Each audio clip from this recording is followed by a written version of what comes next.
You didn't finish processing that emotion. When you process emotion, you want to give yourself 20 seconds to feel it all the way through.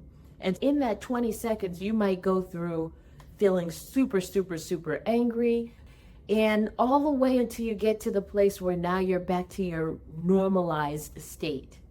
When we don't get a chance to fully express that and it gets stuck, and you start getting angry, going back to that child you were told, hey, cut that noise out, shut it up, shut it down, be quiet, go collect yourself quickly, swiftly. I don't want to hear the noise. This is the response of your parent. I don't want to hear that noise. Be quiet. Then it stops. It doesn't get to finish its cycle. And when it stops, you find yourself in an either frozen state. This is a trauma response where you freeze and you're like, oh my gosh, and then you start numbing out. Or you freeze and you don't say anything. This is how it kind of can play out in your adult years.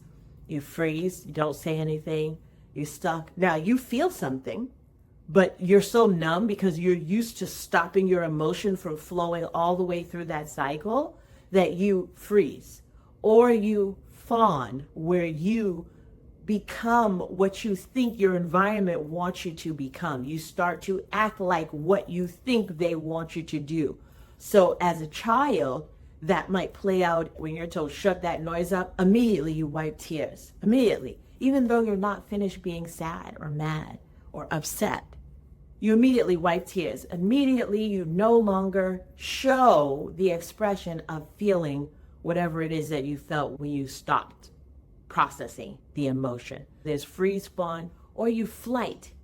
Now, flight doesn't just look like escaping the situation in terms of physical movement, you leave. Because when you're a child and you flight, it doesn't necessarily mean that you left the room.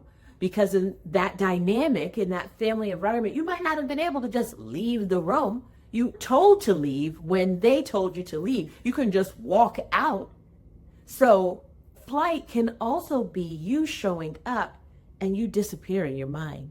Like you find yourself in a space where you're in imaginary land because you're trying to get away from the current moment that didn't allow you to process it. And so you look to escape. So you start dreaming up other things. You start imagining things. You start wishing yourself somewhere else. You're on a beach somewhere. You're checking out